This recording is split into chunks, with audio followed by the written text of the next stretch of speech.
If you've ever wanted to start quilting but have felt overwhelmed, you are not alone. No.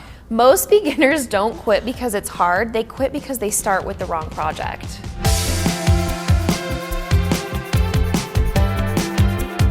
Hi, I'm Tessa. And I'm Jenna, and today we're going over beginner projects that help build your skills and are easy to start, not overwhelming at all. Should we get into them? Let's do it.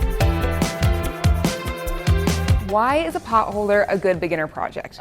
When I was a beginner, I started with a full quilt. It was so overwhelming, like 4 hours in, things weren't lining up, I was tired of cutting, I was tired of practicing, and I just felt completely overwhelmed. Yeah. With a quilted pot holder, you can do the essentially entire process of making a quilt, but just on such a smaller scale. This is so tiny and it's so cute tiny. and it's useful. It is. We always need pot holders, right? This is what's so nice is that like you get to practice making a quilt sandwich, quilting the design. You can then bind and kind of do the finishing parts. So that's why this is a really great project. Hey, how do we make it? So to get started, you're going to make whatever you want, whatever design. It could be anything. It could even be just like a solid piece of fabric. Usually pot holders are like 8 inches, and so that's what I did here. There's kind of 2 methods that we can talk about with pot holders today. This one, I've already quilted it, so I really wanted to practice ruler work. So this was a great way for me to practice that on a smaller scale. We're going to start by making a quilt sandwich. We are using insulated batting, which is good for pot holders, but you can just use regular batting for this as well. So you're going to lay your backing fabric right sides down, and then you're going to layer your insulated batting and then your quilt block right on top. Your batting and your backing should be a little larger than your quilt block. These quilt blocks are about 8 inches square, so the batting is 10 by 10. And then you can baste it however you prefer, whether that's spray basting, pins, or in my case, I just didn't really baste because these are so small. And then you can kind of quilt as desired. So if you want to practice ruler work like I did with this one, a little bit of free motion, or you can just do straight line quilting on your domestic machine. Because on this block, I've already got it quilted, I'm going to be doing traditional binding. So I'm going to square this up, and then I'm going to sew my binding onto the front, squaring up my corners, and then I'm going to flip this over and sew it onto the back. And if you want a more in-depth tutorial,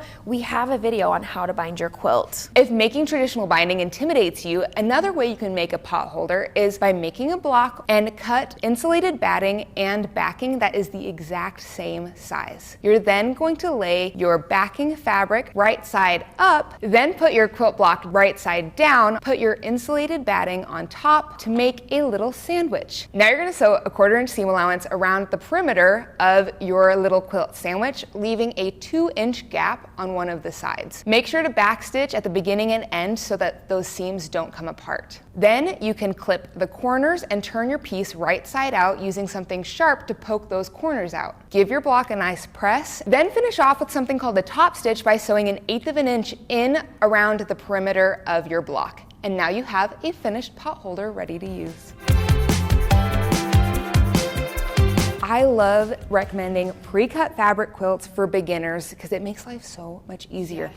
This is a layer cake puzzle quilt. And a layer cake is a collection of 40 or 42, depending on the collection, 10-inch squares. With this project, you're gonna make 2 cuts, switch the fabric around, and you have such a beautiful, easy throw quilt. And it's like way less intimidating. Yes, it's so easy. And we have a full tutorial in depth on how to make this quilt. But if you're just wanting a sneak peek, here's how you're going to make it. First, you're gonna take your layer cake pieces and you're gonna make 2 cuts. One cut is gonna be 4 inches up from the bottom of your layer cake, and the second cut is going to be 4 inches from the left or right side of your layer cake, and that is going to get you 4 different blocks. You're going to cut each of the pieces of your layer cake exactly like that. Then you're going to take your fabric and you're going to switch it up, and you want one of each of those 4 pieces of fabric to be inside of your block. You just want to switch up what fabrics you're using, and I recommend making sure that your light and your dark fabrics are diagonal from each other. You can then sew all 4 of those pieces together, lay out all of your blocks in a 6x7 grid, sew all of your blocks into rows, and then sew all of your rows together until you get your final quilt top.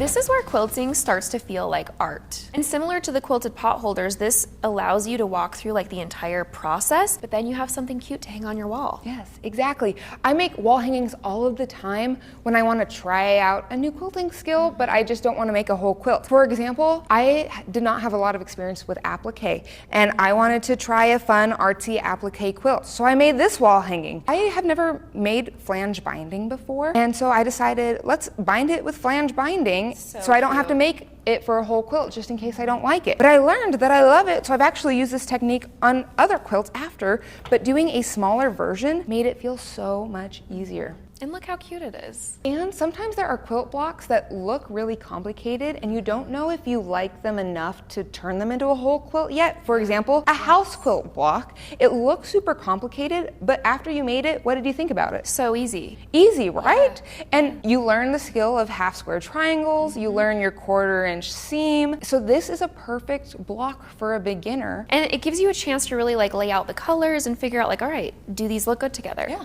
Another reason I love a wall hanging is when it comes to the quilting process, if you've never push quilted on your machine, or if you got one of our new quilting frames, kind of like the mini quilter or even the cutie, and you don't want to quilt a full quilt on it first, make a wall hanging and practice your quilting design. At home, I should have brought it in. I have a wall hanging that I wanted to practice hand quilting on because I didn't want to hand quilt an entire quilt because that was really intimidating to me. So it's about this size, and I just hand quilted the heck out of it, and it's so cute, and I love it. And now I want to hand quilt an entire quilt. Love it. So not just with the piecing, but with the quilting side too. If you're intimidated by that process, make a mini wall hanging, and then you have a decoration for your wall.